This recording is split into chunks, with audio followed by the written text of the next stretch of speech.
Listen, I know we took a blood oath to stay in here, but it's probably reversible, right? We put the blood back into our bodies? Okay, that's an idea. Do we still have the blood? I think I washed the bandages. MaJaMa. MaJaMa. MaJaMa. If that's the way you want to play, you want to play the staring game? Fine. Two can play the staring game. Okay, I can't play the staring game. You win, all right? Big man, you win, all right? The point still remains that you had absolutely no...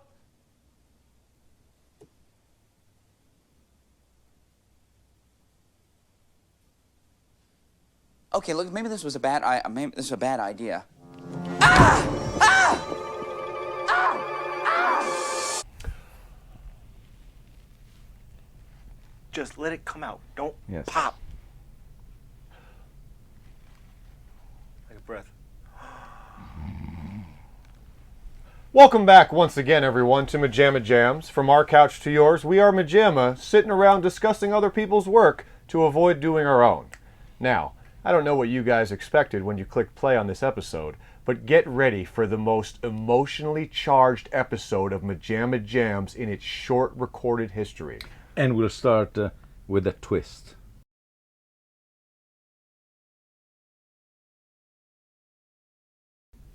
Alexa, turn on Mo. Is that the interrogation light? No, Oh. Hashtag professionalism. say it again. Hashtag profession. I don't know that one. Hashtag electroniccunts.net.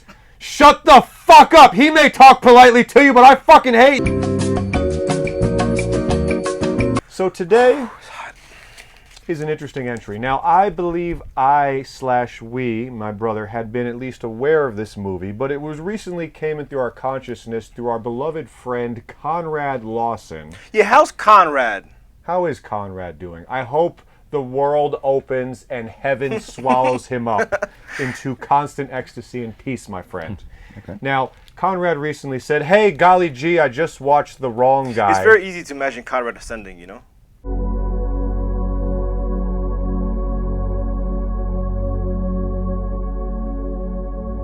Let's all picture it. It's very He's calm just here. floating down the street in Philly. No, up through space. Okay. We talked about before, like eternity. There is a hair in my drink.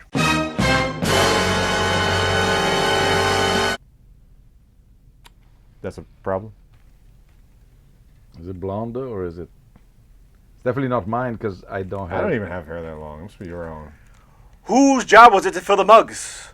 Whose one job was it to fill the mugs? The mug is filled. Your point is invalid.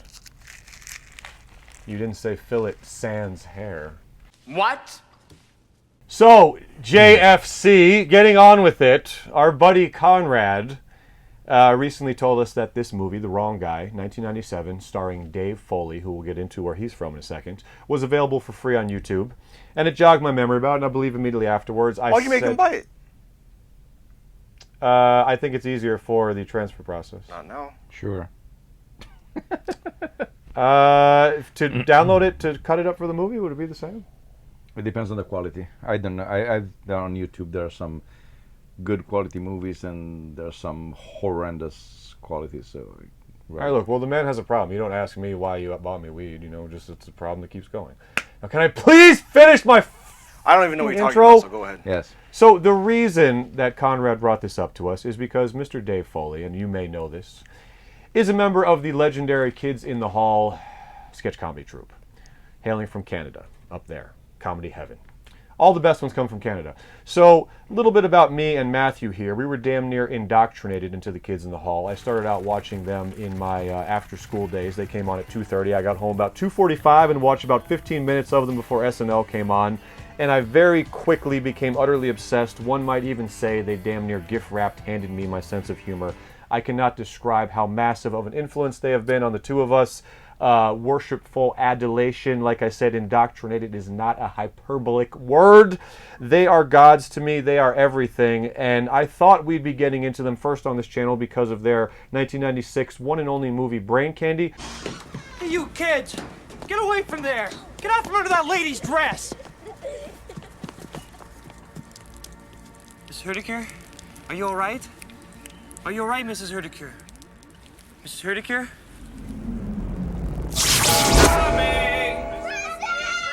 Gotta go. Oh, it's the harmonica. That was lovely. Go. Harmonica. Lovely. But instead, we've started out with this, The Wrong Guy, starring Dave as the lead and our co-writer with And two other we guys. started the wrong way.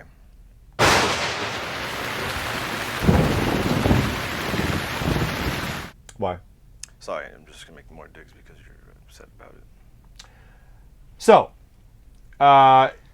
we will get to Brain Candy, I promise you that, because it is an all-time favorite in my top 10, and I literally would say it to myself, the script, mumbling it to myself in bed when I was a teen to see how much I had memorized. All that good stuff, yada yada. We will get into the Brain Candy, but today we're kicking off our Kids in the Hall discussion, nutshot, with The Wrong Guy. That's just great.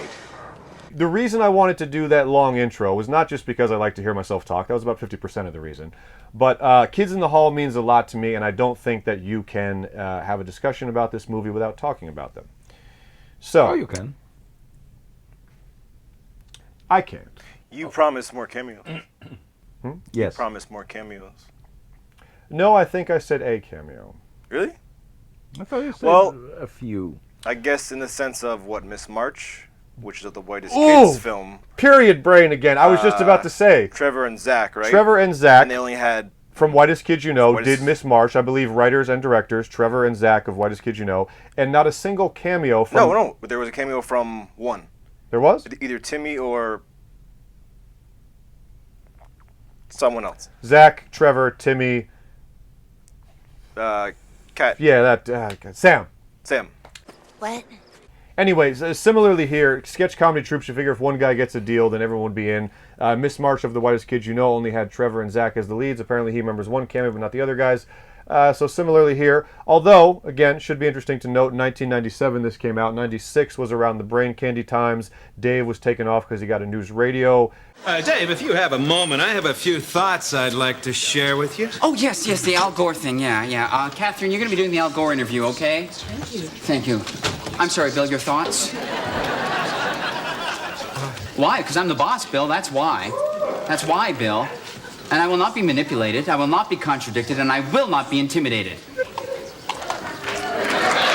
He got the news radio job. Before this. Yeah, the kids had never been that dysfunctional. Everyone was pissed at Dave for taking the job. Dave, horrifically, was not a writer on Brain Candy. Lead writer of the Kids in the Hall TV show, Norm Hitchcock, is replaced by Dave with the 5 names in the credits. That's because of news radio. So it was a very dark time for the kids, and that might have something to do with it, although Kevin McDonald does show up here for a thing.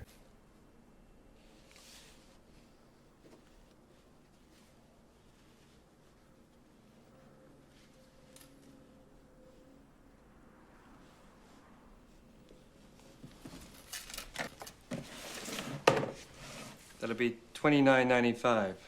In advance, Mr. Cal... Oh, Callie Cranston. Cranston Hill. Cranston Hill. Callie Cranston Hillman. Hillmanton. Callie Cranston Hillmanton. Callie Cranston Hillmanton. So, 1997, 1996, news radio, Wrong Guys, Brain Candy. This is a very tumultuous time for the kids. I don't know if that factors into, did Dave have the means to do this because he was a lead on news radio and his star was ascending? Were the other kids not in it because of that? Or was it just plain old business, like Miss March was just, I don't know, we couldn't get you in? Anyway. Was he best with Kevin, maybe? That's because, yeah, him and Kevin from the beginning were the two. It started out with Dave and Kevin, Mark and Bruce. Oh, and then they went together. So I will weave this thread into it as we go along, but let's get into the actual movie, and then I'll talk about how the kids' influence ties into how I viewed it. I feel like I've done the synopsis lately, and I'm shitty at it. Would one of you like to take it and try our new quick version?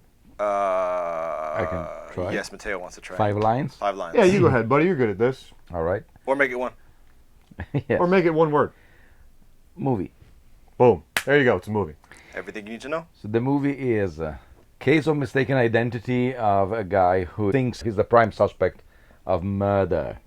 We know that there is actually a murderer and who is always one step behind him. The police know that there is a murder and that the protagonist is not, as he thinks, the actual assassin. And he just goes on sort of a road trip trying to get to Mexico because he is terrified by the idea that the police are following him. And eventually everything converges into a mini golf where the actual murder, the character of Dave Foley, and the real brain of the murder operation are all together in this mini golf. Police is there, arrest the bad guy, and Dave Foley's character is freed. I stopped counting, but I don't think that was. No, it was nicely done. Nicely done. Matthew, could you do me a favor and say Stanford it is and then do a big smile? Did I get that right? Looks like University of Illinois. Just need your name for our records. My name? My name. My name is Jones. Mr. Enema Bag Jones. That's not your name. You're simply lying to me. Right. Sorry. My real name is Harris. Dr. Helen Harris. No, that's my name. You're probably still a little out of it from the toxins. I'll check back on you in 15 minutes. So I'm going to start off with you. Because Matthew, not understanding showmanship, dropped a bomb before it, so you couldn't see my reaction on camera.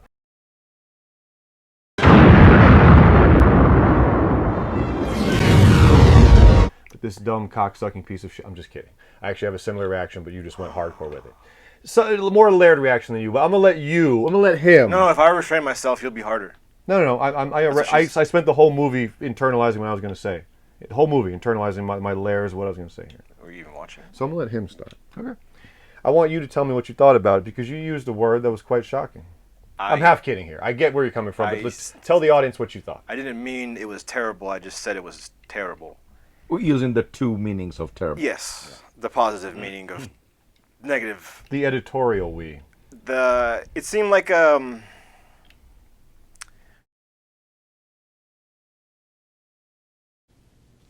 Somebody else say something. Seemed very skitty, and you could break this up into skits with the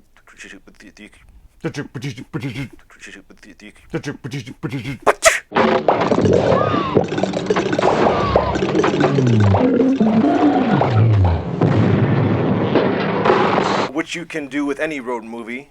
It's kind of just chunks in your scenes, but it just seemed to fall flat.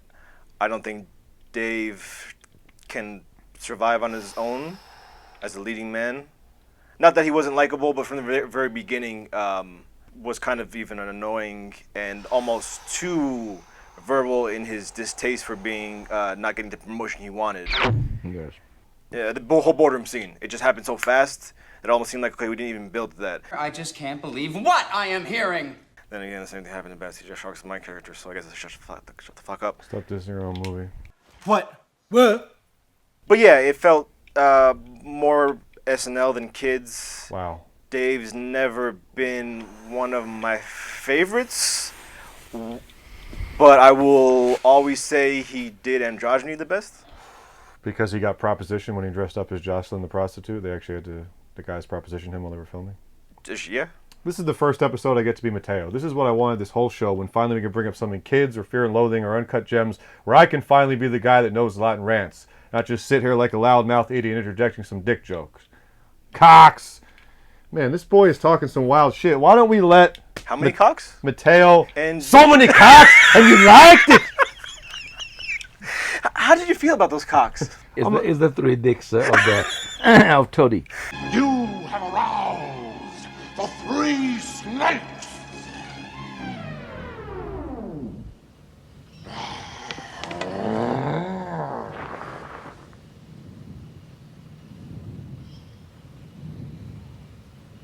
Come to me!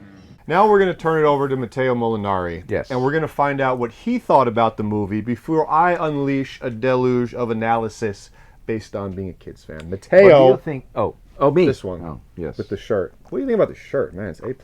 It is totally Saved by the Bell. When I wake up in the morning and the alarm gets out of warning, I don't think I'll ever make it on time. Matteo, what do you Yes. think? Let's hear your thoughts. Non-kids person coming into this. So, this is clearly a take on Hitchcock. Good evening. The ordinary man in an extraordinary situation, with a couple of visual quotes, especially the ending, which of course I saw you both saying, "Oh my God, this is Saboteur."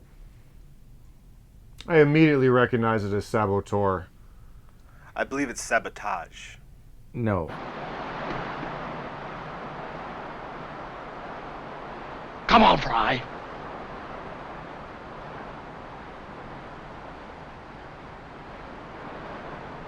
Ha! What the hell are you doing?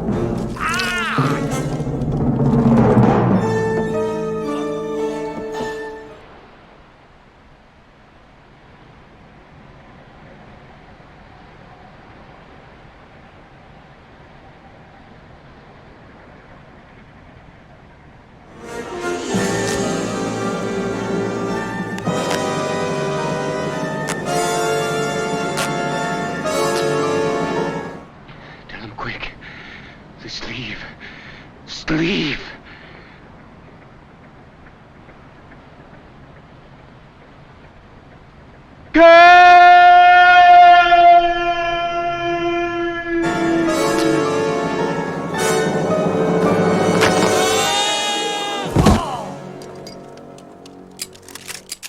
I fell on my keys.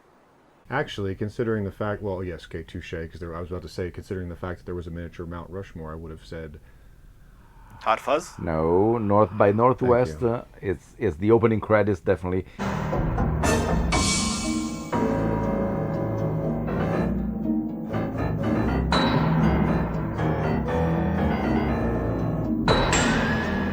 Great opening credits. Yes, and all the shots with all the vertical lines and everything is very.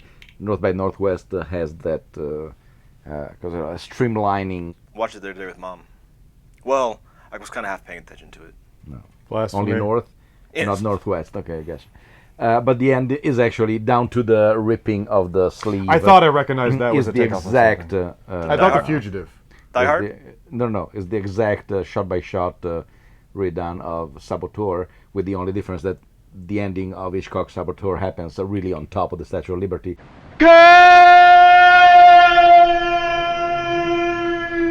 He's okay? No, he's dead. Oh. Well, not the actor, the character. I actually had that movie mixed up. I was thinking of a different one about a prehistoric cat that sells itself for sexually for money.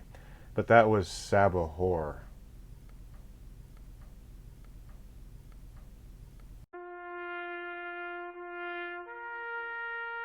Saber Whore.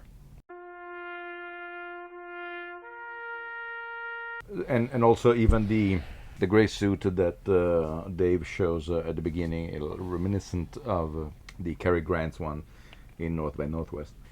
The movie itself, I don't hate it for any reason. I kind of enjoyed it. It's a little bit of a mixed bag when it comes to humor. There are moments that actually is not a comedy at all. It's just is a straight adventure, spy thriller. No, not spy thriller, but thriller-ish. That was one of my points. Yeah. On that. Yeah. Really, that surprises me. That was one of my points. There are a couple of moments where I noticed that it's the story takes over the comedy. That was a big thing with me, actually. I'm glad he brought that up. Is that part of it felt like it wanted to be a serious thriller within itself.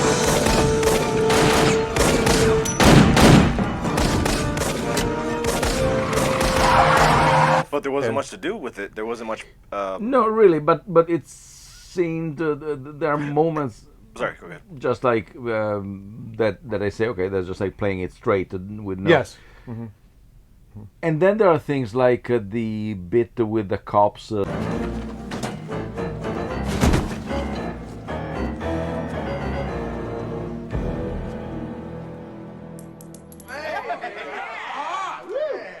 Yeah. Next time. In there. Yeah. Every time. Keep this up or retire.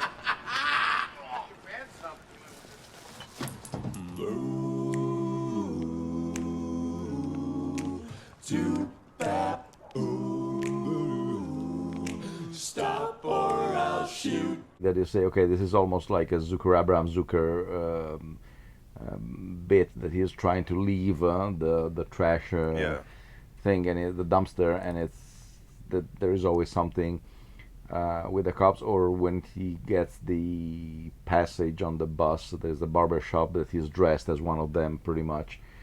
So it seems a little weird on tonally on that, and probably it slightly loses a little bit of steam at a certain point after the Meg Tilly meeting. Jennifer, no. It's very disrespectful. I know. Who the hell You're is Meg confusing Tilly? Meg Ryan and Jennifer Tilly. Of course, I always do that. They were pretty big at the Jack Ryan. Yes. Yeah. Meg Ryan ain't no Jennifer Tilly. No. Especially now with that fish mouth. Yeah.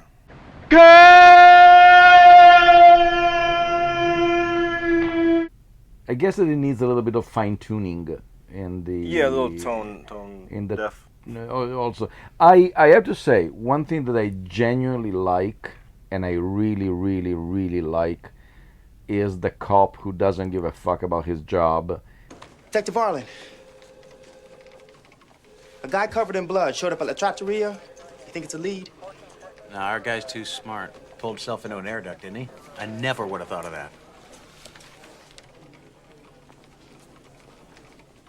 La Trattoria. Is that nice place with the really thick veal chops? Yeah. Tell you what, let's check this out.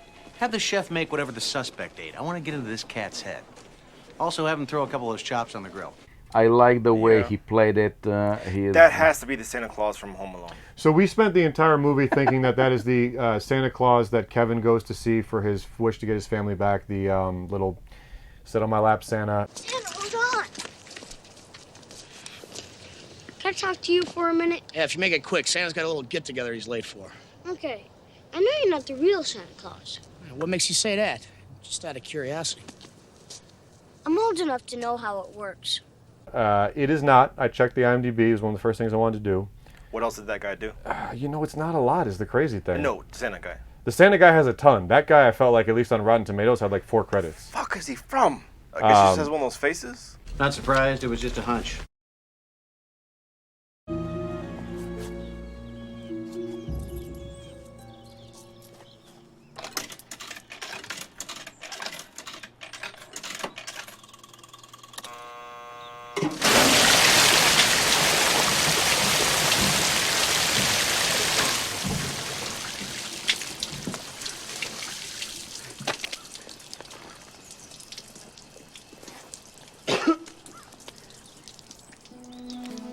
All right. Were you at a break? Do you have more to say? Because I want to crack open my specific. Yo, he is just frothing at the mouth right now, trying to swallow his own tongue so he doesn't talk over either one of us. He is just fucking dying inside. His skin is Let's fucking. put him out of his misery. What if you put on? I don't know, Terrence and Bud, or if you put on whatever your favorite thing gets you excited. Oh.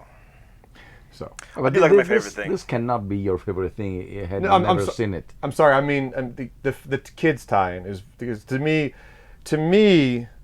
Yes, and I understand it, and I enjoy the Kids in the Hall. Sometimes it's everybody is. Well, hold on, you guys don't know me. Yeah, but Paul McCartney has done the Liverpool Oratorio.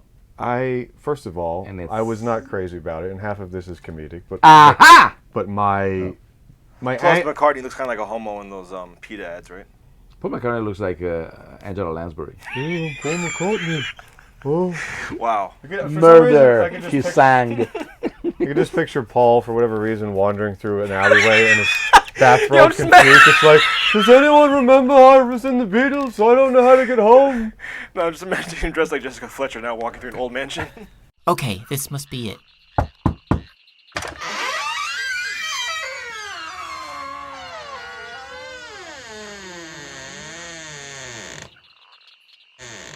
Who goes there? It is I, Louis of One Direction. Greetings. I am Sir Paul of the Beatles. And Wings. The Beatles. Glasses and all? She doesn't have glasses. Yeah. Does she? No. No. Not in Murder, She Wrote. You're thinking of another old bitch. I'm thinking a lot of them wear glasses. I'm thinking of Scout. No, I don't need that. Lansbury. Bring me another old bitch. I'm thinking of Scout. Take him out of the box! Scout's review of us on YouTube says the glasses that Autumn are wearing looks like something Jessica Fletcher would be wearing, which is why I did that. Watch Scout's review, Shark Movie Mafia of Bad CGI Sharks on YouTube. It's awesome. So yeah, because Scout made a Scout made a review. We have a half-naked woman, so of course she's going to die. Although she kind of deserves to for those glasses, because I think Jessica Fletcher might want them back. Okay, so here's my take. And no, I'm kind of half playing it up. I was not as crazy about it as the lead-up would have you guys believe. So I'm kind of of the same ilk. But I always found, being a Kids in the Hall obsessive, when I would watch them in something outside of their Kids in the Hall world / show, it would always be very interesting effect. Like, okay, this is the Dave, the Scott, the Kevin I know and love, and you're being funny, and yet it's like someone leashed you. It's like someone put a toddler cage up. It's like someone padded the walls. And I was always thinking, this is them not within their world they created to be totally free. Kevin always seemed the most resilient, though. Kevin McDonald is one of the funniest human beings on earth. One of those human beings that seems just crafted to do comedy. When the producers of Mad TV asked me to do a monologue, I thought, that sounds like a lot of fun. You know what happened? They took away the fun part. It seems they didn't cop to my ideas, and I think I came up with some pretty good ones. For example, I wrote a piece called The 483 Things That Bother Me. I read it to them. They said, you can't be on TV for 17 straight hours. Fine. So now I have to deal with time restrictions. He's gorgeous. He is a physically fit for comedy. He is one of those... Very nicely said. Very nicely said. It's like every time I see, and I love him, Patton Oswalt. Yes. Here's what I'll say about Blade Trinity. If you watch, and by the way, I'm friends with the writer-director, and he agrees with me on this. If you just sit and watch Blade Trinity, it's a D-. It just doesn't work. But if you know what they went through to get that movie made, it is an A+. The fact that movie exists puts it above Citizen Kane. The fact that He is a human cartoon. He is... it's perfect. He's chiseled like that. It looks like that somebody in the lab created the perfect individual for comedy. Very well said. And I was thinking that watching Kevin's cameo here, dude was just created for comedy. So I agree with you that he transcends most things. He's got a great brand, if you will, that he brings to it. However, most times watching the kids outside of their world felt a little leashed, a little off, like they'd be firing on full cylinder if they were inside their playground they created, which is, I think, the gift and the curse of finding your niche and creating that beautiful, unfettered space of creative freedom. From the very first opening of this, every line delivery, every cadence, every sound of Dave's voice was like a dog whistle bringing me back home, calling me back to those afternoon washing sessions, bringing me back to it's almost like, this is what I'm saying, and it's kids so I have to love it. No, it's not my point at all. My point is that it's just the glasses are different when it's kids, because every way that Dave delivered, that reminds me of that skit, that reminds me of the specific line, that reminds me of everything that's implanted in my brain that I quote endlessly with this fucker. So, to your guys' both points, I agree that it's a mixed bag.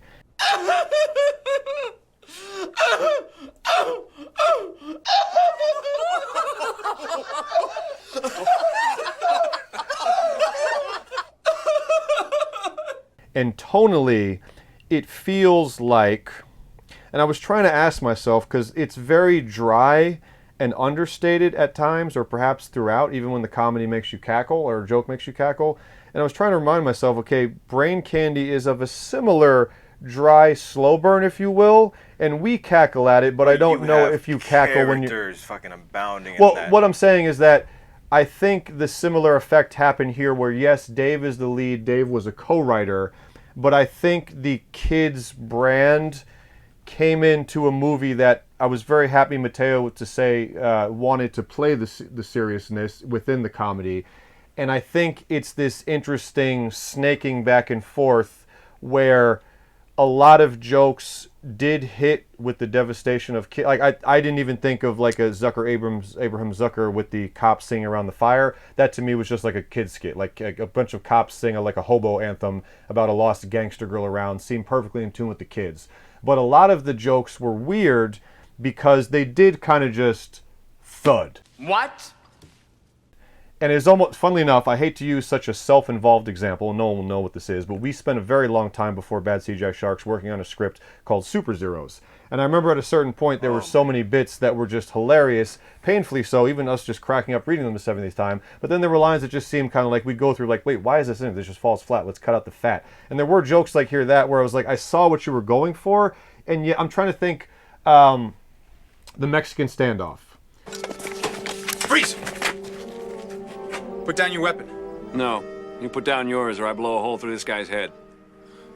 Well, looks like we got ourselves a Mexican standoff. Not really. Mexican standoff is where no one has an advantage. In this case, I could use this guy as a shield, kill you, and then kill him anyway. My mistake. What if I put down my gun, walk away, and you don't kill me? What's that called? That's called, you're a stinking yellow coward. I understood what you were going for, and your brain intrinsically picks up this as a bit, and yet nothing to it. Did not connect it all, did not hit it all. And you see, oh, okay, oh, Mexican standoff is not that. Well, that makes me this, oh, I leave. But it doesn't, there's no funniness. And I thought the movie was a kind of I'm not saying nice blend, but I should say a well-balanced blend of, oh my God, that's hysterical. Wow, there's a real vision to that joke, a twistedness First to the draft kids, jokes. and also complete flatness. So no, I was not as enthralled as, like I said, leading up to the whole shtick of I'm pissed that you said that, or this is kids, show respect. I was not as enthralled. I just feel like there's a certain lens I couldn't not view it through. Of course, having been such a fan. But I wonder if, because this is always the... You're secretly attracted to men? I think so. Dave's really cute. You've always said that. And I don't... I also really dig Zac Efron's body. Throws people off. And I can play it for a joke, but I really think, my God, how do you get that fit? So do you want Zac Efron's body and Dave Foley's head? It's a hell of a combo, Jesus. Boyish with mannish. You have a weird taste in guys. You were really attracted to Jonah Hill when you lost weight. Was I? Yeah. I don't think I was. Yeah, Was you I? were on that for a while. I really thought, I think when Colin Farrell first came out, I was like, that's a really attractive guy. Back in the Minority Report days. Oh, Colin Farrell. Yeah. I think, who else? Tom Hardy. Tom Hardy. Thank you. Gorgeous. Thank you. Tom Arnold. Tom Hardy is the most gorgeous man. I don't understand it, someone not thinking Tom Hardy's gorgeous.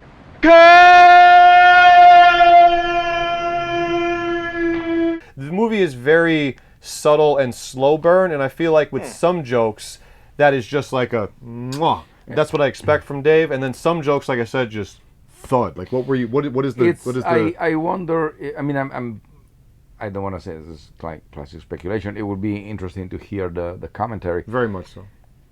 On that note, who's the director?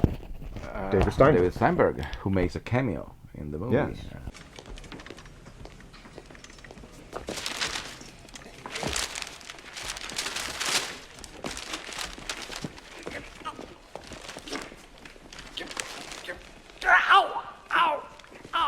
Dr. Martin? So the man knows comedy, Yes. obviously. Yes. Obviously.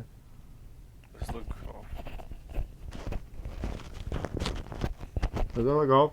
Stanford it is. It's like University of Illinois.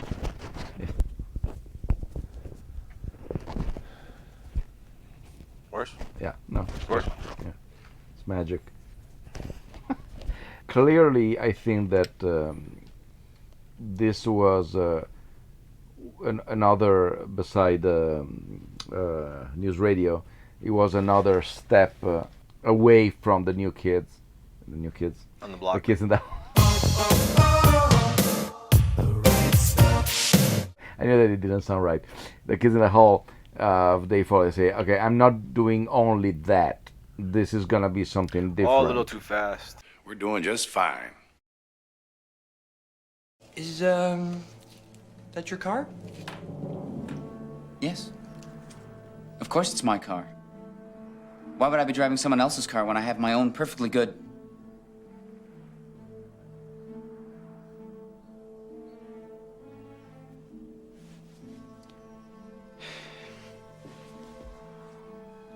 Jeep. Allow me to apologize for Problem. not knowing we were going to do this episode in advance. I would have reread the chapter in my Kids in the Hall book that focused on I this told period. you, I send you the list of movies we can use. I say, pick That's the true. next movies. Both of you. Yeah, that's true. And you didn't. You could have been prepared. Feels scary. So, whose fault is that now? Feels scary to put on blast on camera in a way that's jarring. Mine. It's my fault. I know. But that is the thing that I think that Tried it to be a was departure. Yeah, it's kind of like Val Kilmer did Top Secret as a first movie, and then almost immediately he did The Real Geniuses, and at a certain point he said, I started to say no because they were only offering me jobs that he was the younger, crazy, uppity guy and everything, and I say I want to do something different. That's also when Jim Carrey did. I think the first, aside from the things that he did first, or the Deadpool with Clint Eastwood. It won't be original or creative, but at least the audience will know I froze my ass off. Now, what the hell is that supposed to mean? It means a director with talent would have the guts to shoot something original instead of ripping off old movies like The Exorcist. It's not a ripoff. It's a homage. You stupid. I can handle it. You are not going to fuck up my film. I can handle it! But after he exploded as Ace Ventura, when he did the Truman Show, the people say, what? All day in paradise, folks, but don't forget to buckle up out there in Radioland. Remember, good driver, good. And a safe driver. He's a good driver, good driver, good driver, good. Wait for the cue, background. Wait for the cue. Stand by one. Jim Carrey is doing a dramatic movie, or a movie with a real director, as if the other directors were not. Which They weren't real. They were synthetic robots. Right, exactly. They were fantastic. But they are you fantastic know, directors. if I may say two things, what's interesting about that? One, You get one. I don't think And a half. I don't think it deviates that much from what he was known for. Although I do agree with you that it does seem like the movie wants to have its cake and eat it too, to have a little bit of actual narrative heft behind it. But I'm just realizing this I didn't get now. that sense at all. Matthew, do you remember Apollo the Asshole? Of course you do. I just really don't want to eat a cheese sandwich right now. How about we go see High Stakes? Oh, I would love to see High Stakes. Yes, I've heard nothing but great things about it. I heard it's like the best action movie since Die Hard. Okay. Yes, definitely High Stakes. Let's yes, go. yes. Let's go see High Stakes. Excuse me. Who told you it was a good movie?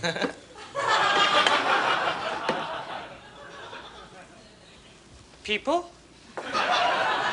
The movie mentioned there is a movie, and I think this time actually was, he hadn't found true kids fame yet. I think so, he was still taking jobs. There is a movie that exists, maybe we should do it on the show, where Dave is the lead in an action-type Die Hard knockoff.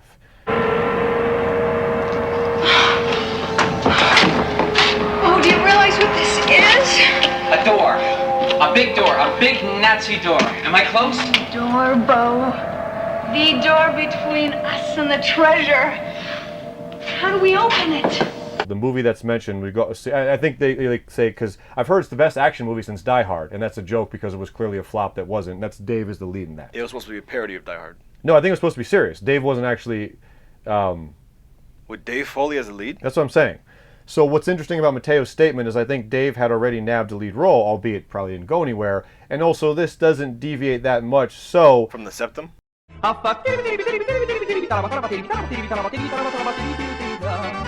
I am curious. Again, this was released '97, so Wait, let's say why film haven't we '96. not talked about, what is it called?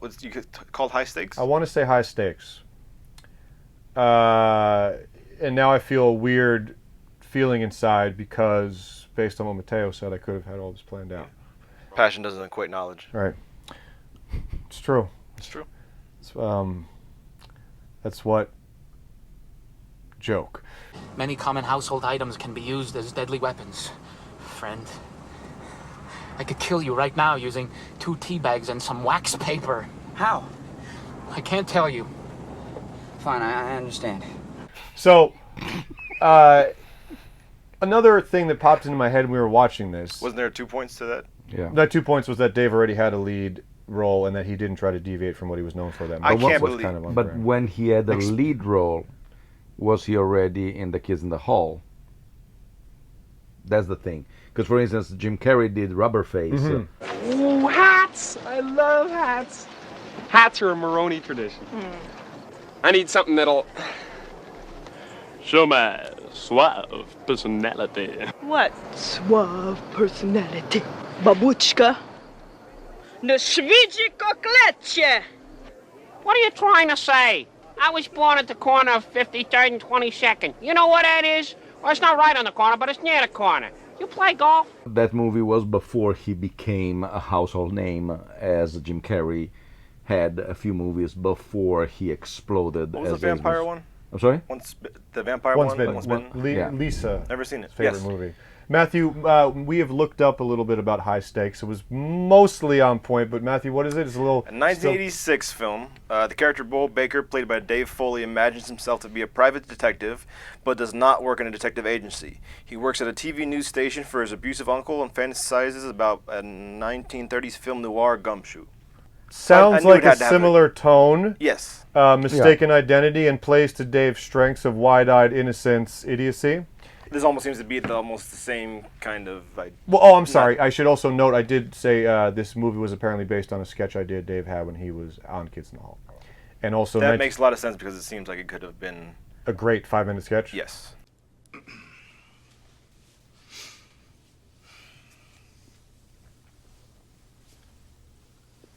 Go to hell. So here's something I thought about during watching it. It made me wish that our beloved kids had tried more movies because you can see the shadows of DNA of what it might have been. And again, just to reiterate, I do agree with both of you. I was not enthralled. There were some parts I liked, and it's definitely essential viewing if you're a Kids in the Hall obsessive. But I do agree the tone... That's essential viewing. High stakes. That too. I do agree the tone was a little shifty, but it does get, like I said, it gives you glimpses of what might have been, and it makes me realize most other sketch troupes do. A little anecdote that I like that just speaks to entertainment in general, but it's also pertinent to this. Tell us. Broken Lizard of Super Troopers fame. We're all in the same boat, fellas. But our shenanigans are cheeky and fun. Yeah, I mean, his shenanigans are cruel and tragic. Which makes them not shenanigans at all, really. Evil shenanigans. I swear to God, I'll pistol whip the next guy that says shenanigans. They now have, I believe, 6 movies out. Puddle Cruiser, the original one before they blew up. Super Troopers, Club Dread, Beer Fest, Slammin' Salmon, and Super Troopers 2. So 6 nice little thing. One of the members told an anecdote about Mark McKinney from Kids in the Hall being in the same rehearsal office space they were with one day, walks into the office, says, "Oh my God, it's Broken Lizard. You guys are the most successful sketch comedy troupe ever." And they're like, "What the fuck are you talking about? Every day is a goddamn struggle." The same way if someone said to us, like, "Oh my God, MaJaMa, you guys are doing it," it'd be like, "What do you mean? We're still got day jobs trying to make this work even though we have a movie." And the guy from Mark was just basically like, "You guys have done a bunch of movies. We as the kids couldn't do that. We got one and failed." And it kind of made the Super Troopers guy, I forget which one it was, kind of be like, you know what? It put things in perspective. Like, I guess we have had a lot of success. And if you think about it, Kids in the Hall, almost objectively, not even trying to hate, way more of a known name than Broken Lizard, yet Broken Lizard was able to finagle 6. Kids in the Hall, with Lorne Michaels behind him, did 1. Super Troopers is a known name. Yes. Broken Lizard isn't. No, you're wrong. You've got this thing wrong. I enjoy all this discussion, but I want to get into more of the actual elements of the movie now that we've discussed the, to me, unavoidable kids tie-in. You want to talk more about this film? So, let's talk about some of the actual mechanics, jokes, and scenes and other characters. Let's push aside this whole kids tie-in and who Dave is. It's about time. Hey, just because you finally don't have knowledge, Mr. Flappy Lips, just because you're here in the island where you can't talk about kids, guess what? Now I get to be God. Mr. Constantly trumps me in language, in comedy, in success, in fucking awards. Italy's an island? Yes. It's a boot. Yeah. It's like peninsula. And you know why it's a boot? Because it's so full of shit that a shoe wasn't enough. Okay. Okay. Okay. Okay. So, what did you get? Let's start with the rest of our cast because there aren't. Jennifer Tilly's a name, and we get our But Kevin. she appears halfway through. She appears less than halfway through, and Yeah. Kevin McDonald's just a cameo. So who's the third guy on the cover? There is I think Joe. No, Flanagan. Joe Flaherty. Flaherty is the bank manager. Yes. No, wait, always. but there's a third name on the cover. No, the name on the cover is, I want to say, strangely enough, The murderer? is the cop. No, the murderer. I think you're right. It's the murderer. Oh. I'll never catch you. You're just too damn good. I give up. Let's see. He seemed like a familiar face too. It But looks I like guess it looks like a very photoshopped face of a version of Michael Gross.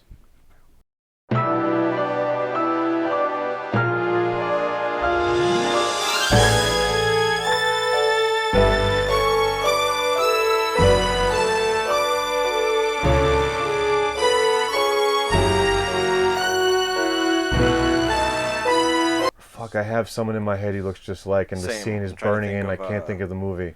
He kind of looks like the dad from Doesn't help this because Oh God. Blank Check. Oh God. He's a character actor. He's a Matthew's killing me. The who? He's bald with black hair. He's got a jacket on. He's giving bald with black hair. No, I got it. Breakfast Club janitor. Breakfast Club janitor. Am I completely off, Mateo?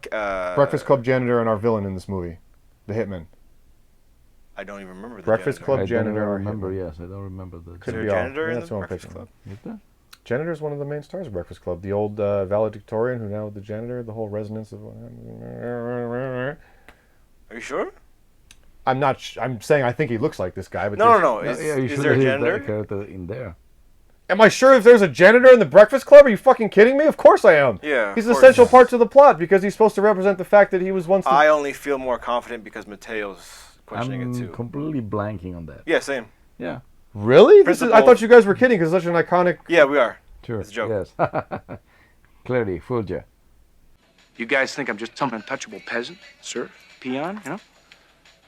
Maybe so. But following a broom around after shitheads like you for the last 8 years, I've learned a couple of things. I looked through your letters, looked through your lockers. I listened to your conversations. You don't know that, but I do. I am the eyes and ears of this institution, my friends. By the way, that clock's 20 minutes fast. So what I was going to say is there's not really a lot of star There's power. Enrico Colantoni. Enrico Palazzo. Hey, it's Enrico Palazzo!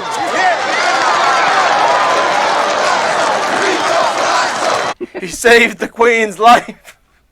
No, the creepy guy who tells. But this is great. You've been a great help to me. Look, do you have by any chance a list of Cuban assassins? A list? Well, isn't that a coincidence? Uh-huh. That I should pick up a hitchhiker and he should ask me about a list. You can tell your friends at the post office that they can suck my ass! Adios, comrade!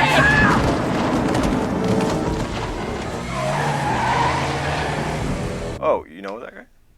Yeah. Oh, yes, of course. There's weird. Isn't he in Galaxy Quest? Commander. Excuse me? I must speak to you. It is a matter of supreme importance. We are Thermians from the Klaatu Nebula, and we need your help. Oh, shit, okay. We may really be in trouble this time.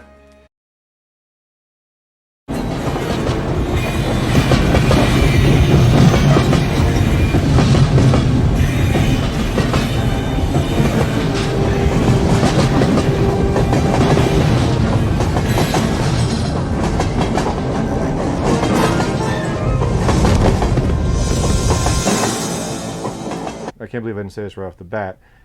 It is a good elevator pitch, hook, gimmick.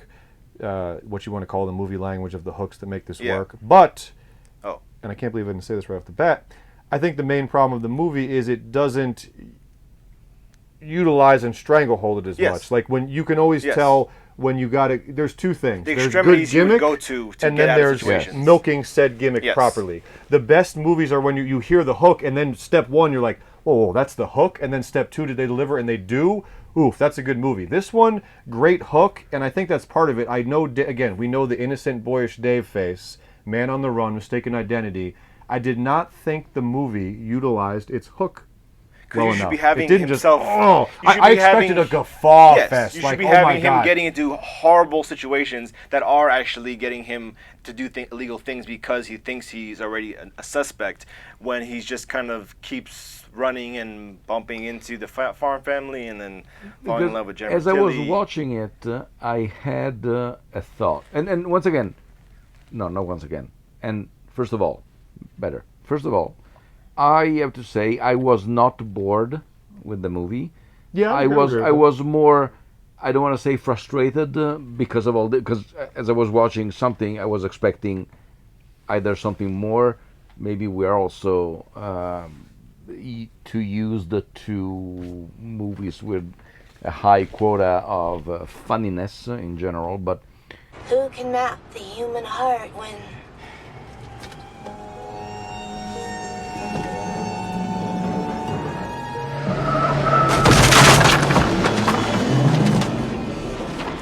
at a certain point I was wondering,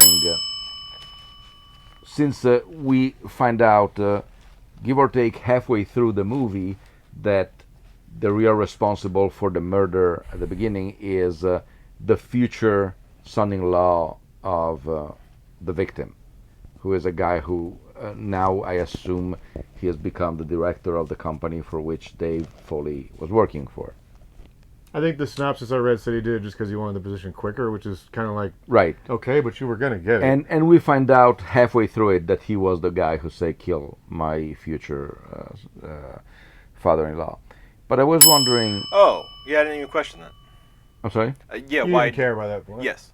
I was wondering, it would have been better if to flip the whole story and finding out sooner that the future son-in-law was actually the guy who commissioned the murder, and finding out halfway through it that the police knew all along that Dave Foley was innocent, leaving just Dave Foley running away from the actual murder, thinking and having narrow escape from the police and everything, but thinking, oh my God! You're saying halfway to reveal.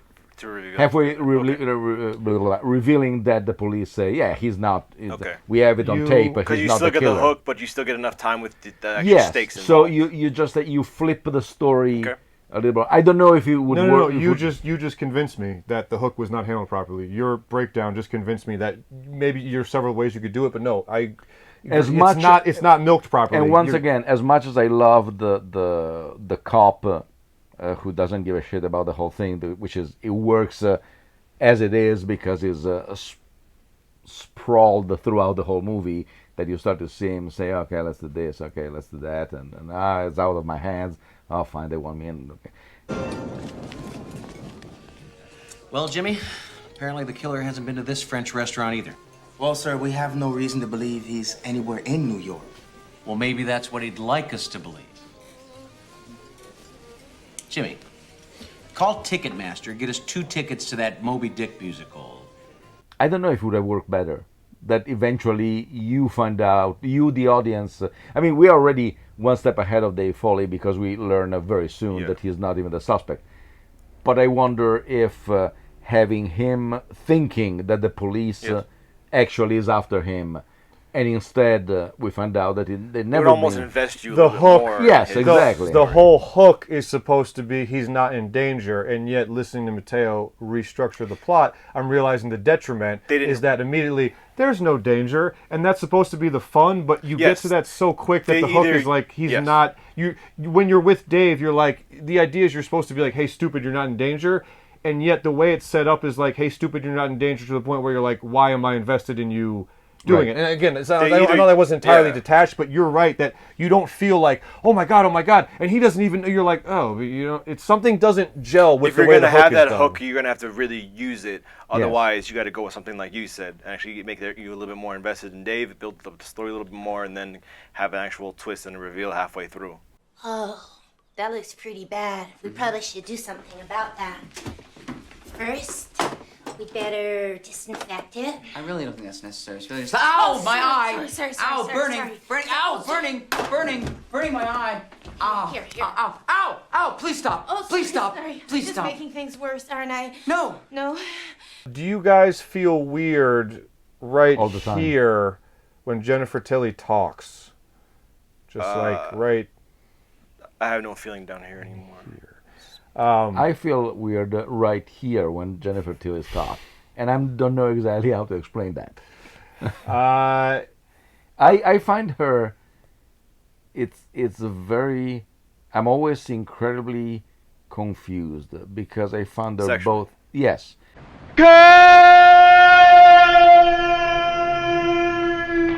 I found her both incredibly sexy and incredibly innocent in the same person. Yes.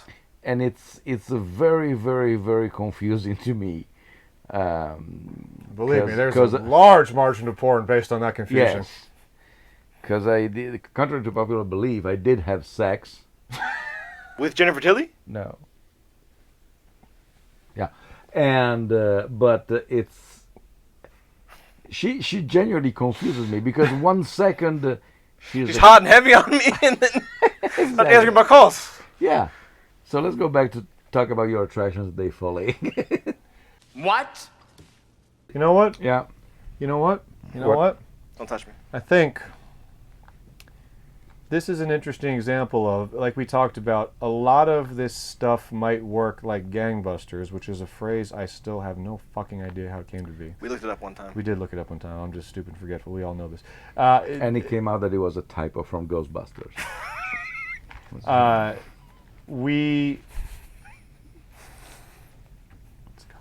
What was I saying? You said that we... Gangbuster. Oh, so this stuff would probably work beautifully in a skit format. I'm curious if the dissonance we're discussing with this movie is because this is a skit-based movie done wrong, and it would be interesting to compare it to Brain Candy, and I know detractors might harshly disagree, but Brain Candy feels like a skit movie done absolutely right, where the Never Name More Romeo...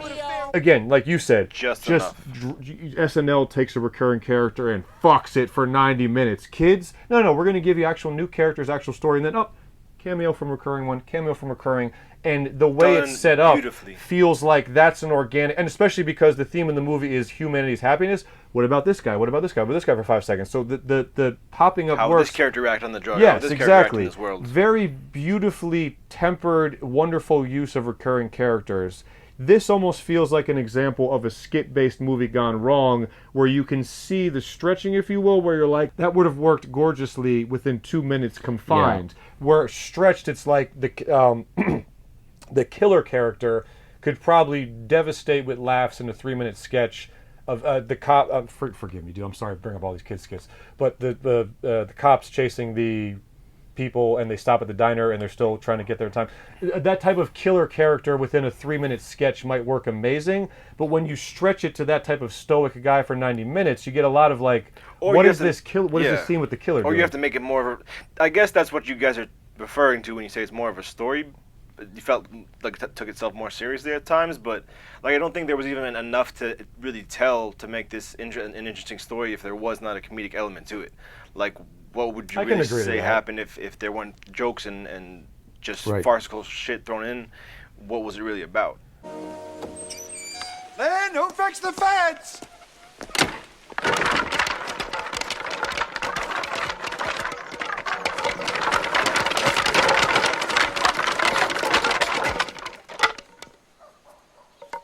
Who are you?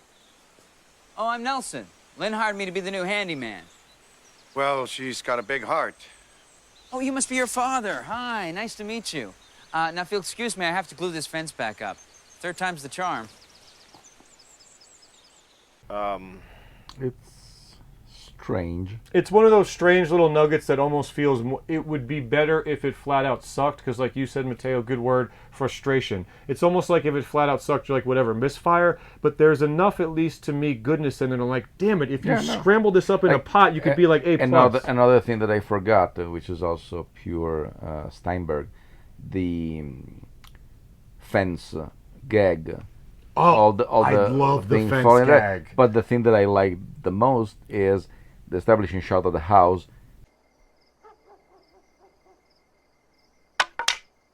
That's also like is a callback, and it makes it funnier. I was just gonna say I like the visual of the dad walking up. Yeah. You see all the fence pillars fall, and then you hear the rest falling around the house before you see them going down like the domino and effect. the third time is the charm. I was gonna say third time's the charm was a moment of true. You are killing this movie. That's hilarious. Third time's the charm. That scene when they fire, the dude starts firing out of the motel room, and Dave runs, not seeing that the police have pinned this guy as the real murderer, so he's still running away thinking they're firing the guns at him. That could be taken to such a more extreme elements. You could have him get into such a, like, you're having 20 cops, you think 20 cops are shooting at you as you're running away. Shouldn't that make you do X that's so extreme you get yourself into another situation? But you want Dave to get into more trouble because of the mistaken thing, as opposed to just... You want him to almost end up doing something worse than the murder, and that he thinks in that scene, what made me laugh the most, it was in the white shot, you see Kevin kneeling down and covering himself with the towel. That made me actually laugh. And I did, and also because it's so much easier when it's the two of them to picture a classic kid skit, but I did really like... Is that your car out there? Jeep. Room 40. That's also probably one of the biggest, I don't say problems of this movie, but... Issues? Yeah, probably yes, issues. That Dave, I guess, he was coming from the kids, so he always had somebody who reacted to his shenanigans, situation, pauses, and everything. Here, of course, entering into a different realm, you just go with the fine actors, but everybody has their own style, and so you get less reaction. That's my favorite thing said all this episode. That is my favorite. That is exactly beautifully said what I tried to say. That's what I said about the kids' world. Like, you bring in Kevin. I know your scent. I know how you move. I know how you move. And I understand that once again that he is trying to separate himself from that period. No, you're absolutely right. You don't have him playing too. You don't have him playing too stupid or inept of a character. You don't have him playing a straight man. Right. And he's good at straight man. Yes, but then think about the axe murder skit from Kids in the Hall with Chop Chop. Yeah. Chop Chop. No, in fact, I think what you said not only breaks down some, like you said, issues with the movie, but also the magic of kids. Is you've spent so much time together, you know how each other's functions. We're not the best actors, but if you put us together, we have 15 years of bouncing off each other. So I really like the way you said that. In Kids in the Hall, the world is special and tailor-made. That's why it's going to be great to watch Brain Candy after this, because that is damn near exclusively a kid's world where those known parts bounce off each other. So that's my favorite thing. You know what? Mateo did it. MVP comment of the episode. That's exactly the sums up guy the whole who know thing. less about. Speaking of which, do you think Taylor Made in New York are still together? It's not alright that you said. It's not alright that you did that, man. I saw what you did. You had to one up me, man. It's alright. Who started bragging about his knowledge at the beginning? Sure. I have to have something I objectively. Alright, I am. This movie feels like, and I don't mean this in the insult term, but it feels like completely middle of the road. So I'm ripping one of these in half and doing exactly halfway through our scale, 2.5, because if you've listened to this discussion, I don't need to reiterate, it pretty much moves like a snake between good and bad. We've gone over the problems. It seems completely fair to do exactly middle of it. These, I think we need to shorten down too, because we're just repeating points we've said for the past hour. I just did. Exactly. So stop.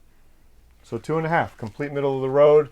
I love you, Dave. Bright spots, but nah, I'll take Brain Candy instead. Okay.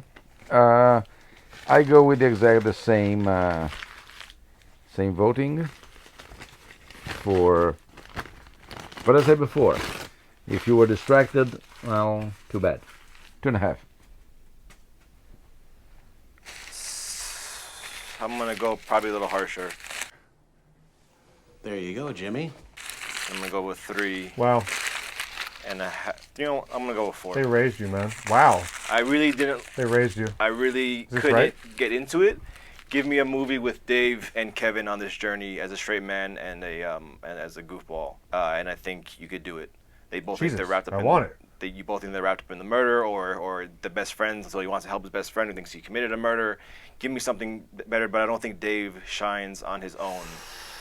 Maybe as a character on news radio, I don't remember watching too much of it, but I don't think he held his own as a leading man. Maybe he felt the same about you. I felt the same about me. MaJaMa.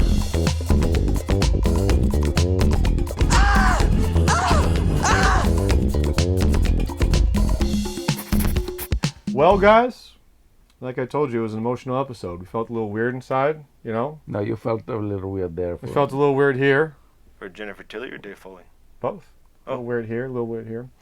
But like I said, we'll be back with the full-on kids movie Brain Candy in 57 weeks from now. And as always, we thank you for sticking around.